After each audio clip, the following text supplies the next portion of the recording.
Welcome আজকে আমি যাচ্ছি আমাদের মহাতীর্থ এখন একটা দ্বিতীয়স্থান, সেই দ্বিতীয়স্থানে আমরা কালীঘাটা দেখতে পাচ্ছেন। আর অবশেষে পৌঁছে গেলাম কালীঘাটে। সরাসরি এখানে দেখতেই পাচ্ছেন এখন আমরা কালীঘাটে যাই হোক আমি আর বেশি কোনো কথা বলবো না। সবটাই আমি আপনাদের সেটা দেখতে গেলে দেখতে হবে ভিডিওটা শেষ পর্যন্ত।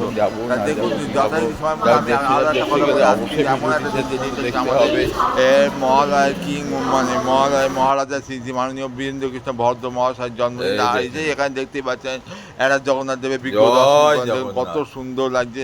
সত্যিকার কথা বলতে ঠাকুর দেবতার নাম নেওয়াটা না দিনে একটা মনে একটা অদ্ভুত অনুভূতি, অদ্ভুত ফিলিংস হয়, সেটা কাউকে বোঝানো যাবে না। এত সুন্দর লাগছে পরিবেশটা, শুধু আমি আপনাদের বলে বোঝাতে পারবো সত্যিকার। আর এখানে এই যে দেখতে পাচ্ছেন এটি হচ্ছে গঙ্গার ঘাট, যে গঙ্গার ঘাটে আমরা এখানে এসেছি। যাই হোক দেখতেই এতটাই ভালো লাগে পরিবেশটা এসে, আমি আপনাকে বলে বোঝাতে পারবো না। এত সুন্দর একটা পরিবেশ। আর এখানে গঙ্গার ঘাটে বিভিন্ন দেবদেবী মন্দির আছে, পরে একটা ভিডিও করে আমি অবশ্যই দেখিয়ে দেবো। সব দেখতে গেলে অবশ্যই দেখতেই হবে।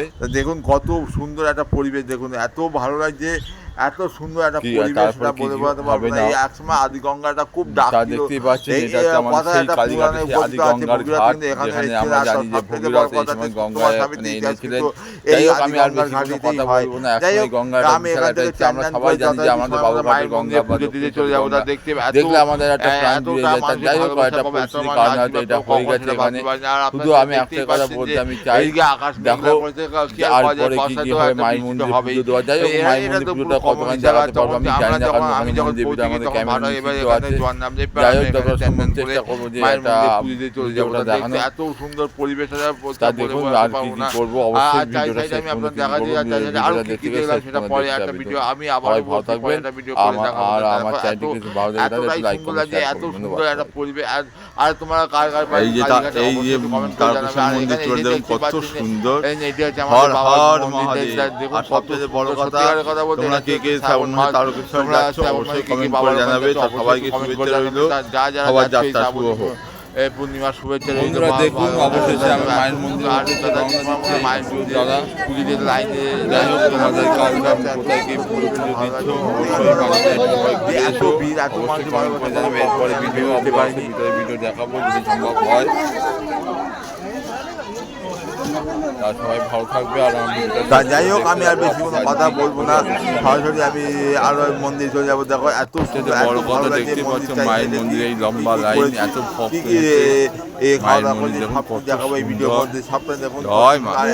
শুরুতে আমি দেখাচ্ছি, দেখুন এত সুন্দর একটা লাইন পড়েছে, এত সুন্দর এত ভক্ত লাইনে এখানে আমি এত ভিড়ের মাধ্যমে খুব ভালো লাগছে। আর সেটার কথা বলতে এত সুন্দর একটা পরিবেশে এসে ভালো লাগার কোনো কারণ নেই। এটা আমি একটা কথা বলতে পারি যে অনেকেই যে ফেসবুকে কাজ করবে বা ইউটিউবে কাজ করলে অনেকে আপনার টোন টিটকি সব কিছু মারবে, কিন্তু আপনাকে ধৈর্য ধরে কাজ করতে হবে। আমি একটা কথা সবার আগে বলতে চাই যে ফেসবুক আর ইউটিউবের পাশাপাশি একটা কাজ বা ব্যবসা যে কোনো একটা করতে হবে, কারণ ফেসবুক ইউটিউব সোশ্যাল মিডিয়ার উপর কখনো ভরসা করা যায় না, তোমরা সকলে এইটা জানো।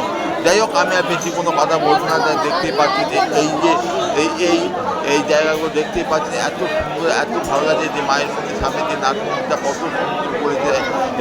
এই আদিগঙ্গা ঘাটে যাবতীয় যা ইতিহাস আছে কালীঘাটের সবটাই আমি আপনার সামনে শেয়ার করবো। আর এই যে দেখতে পাচ্ছেন এইটা হচ্ছে কালীঘাটের বাবা নকুলেশ্বর মন্দির, তা দেখুন কত সুন্দর। জয় বাবা নকুলেশ্বর, বাবা জয় জয় বাবা নকুলেশ্বর, কত সুন্দর। হর হর মহাদেব। আর সবচেয়ে বড় কথা মায়ের এত সুন্দর লাগে মায়ের ভিতরে এত সুন্দর, এত ভালো লাগে যে মায়ের ভিতরে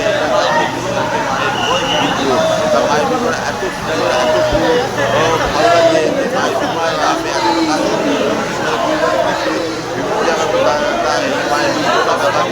এই মায়ের বিজ্ঞটা দেখে এতটা শান্তি অনুভব করি যেটা আমি আপনার বলে বোঝাতে পারবো না।